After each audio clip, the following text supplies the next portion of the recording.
Now we will going to check with you exam paper from the grade 6, and our first task, we have to add the Roman numerals between the staves. Yes, the first of all, we have to identify with you 3 flats and scale with the 3 flats, and B natural tells us about the C minor. We have to write with you the table for the C minor.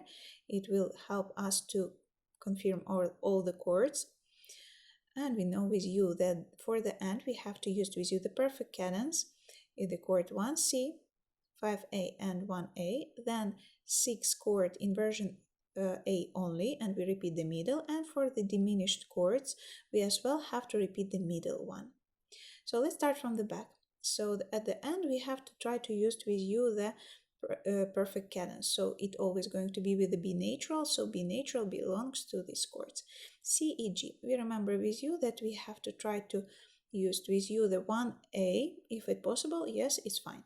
Next one, B natural, belongs to the 5th chord, and it works for us with the perfect cadence. So we have with you to add the 5A inversion, it's big one, major one. Then we can try with you to use the 6th chord, 6/4 chord, so it's 1C.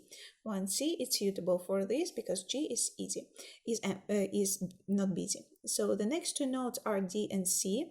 We follow with you the D because it's the main one. And we will use with you the chord number 2 because D belongs to the 2nd chord. D, F, F, A. It's diminished chord, that's why we repeat with you the middle note, 2nd B inversion. So C, D, and E.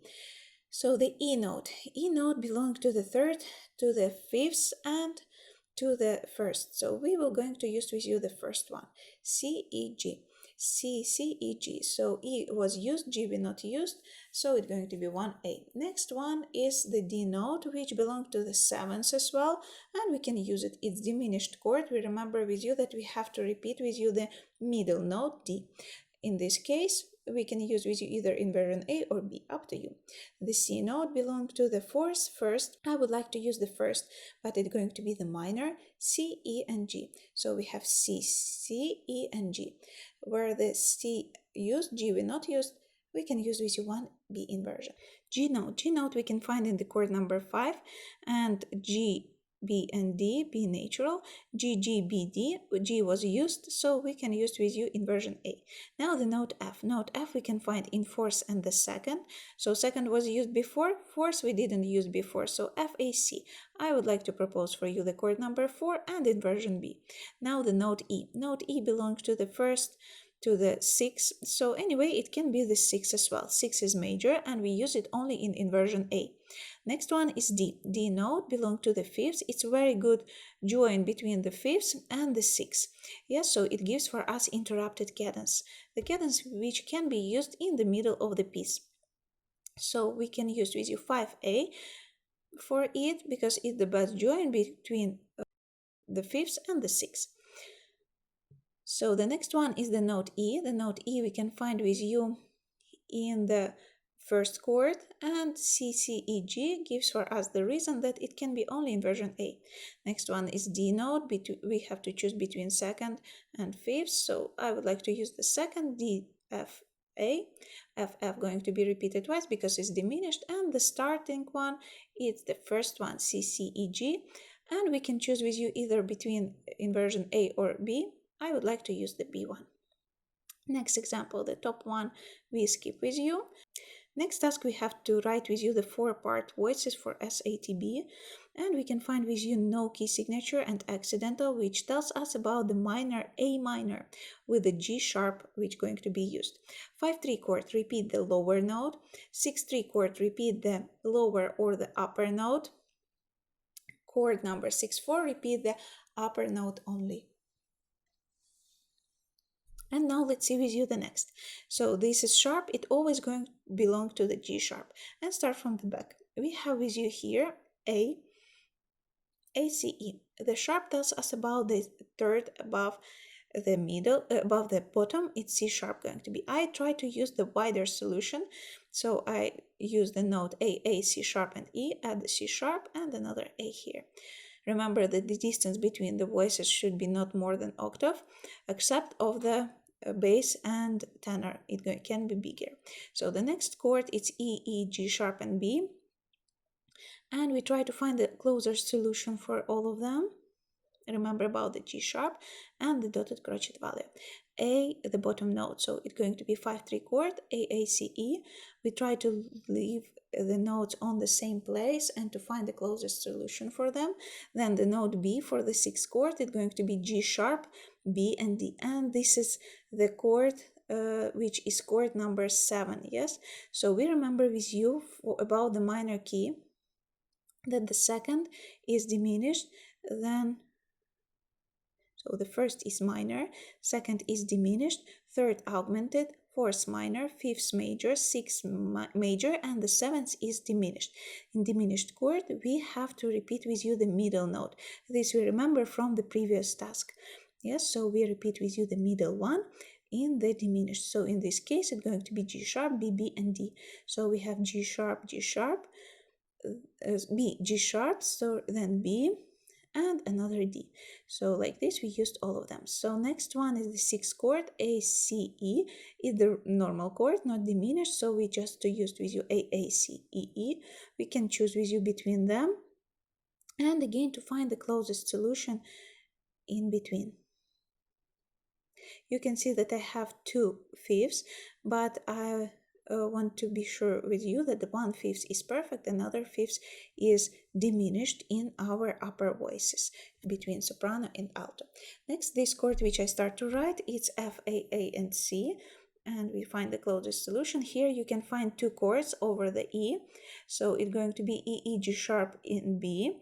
So E once we use, G sharp we leave here, then another E we can put on the top, and the B next to A. Next one we have with you E, but already as like the 6/4 chord. So it's going to be A, C, E, E. So E will leave on the same place. Next one is C and A. A here and C for the tenor. Next one is the 6th chord starting from the F, so it's going to be D, D, F, A, F used, A will leave on the same place, so C closer solution D, and we can choose either between D or A. I would like to use the A, the upper A. Next one, A note, and it's 5/3 chord, A, C, E, A, C, E, so A will leave on the same place, E we can write for the soprano, and C closer for the tenor. Then we have with you E, G sharp, and B. It's the major chord, E, E, G sharp, and B. So we find the best solution for to leave some of the notes on the same place. Remember about rhythm. Next one is start from the D, so it's B, D, F. B, D, F is the chord number 2. B, D, F is chord number 2, and we remember that it's diminished, and we repeat the middle note. D once used, so B will leave on the same place, then D, another, and F close to the G. Next one, we have with you A, C, E, and we can repeat either A or E twice. Yes, so we have to choose which one is comfortable for us. Anyway, we write with you E, E octave here. It will be nice for the melody, and another E close to the F, and the last A, C, E.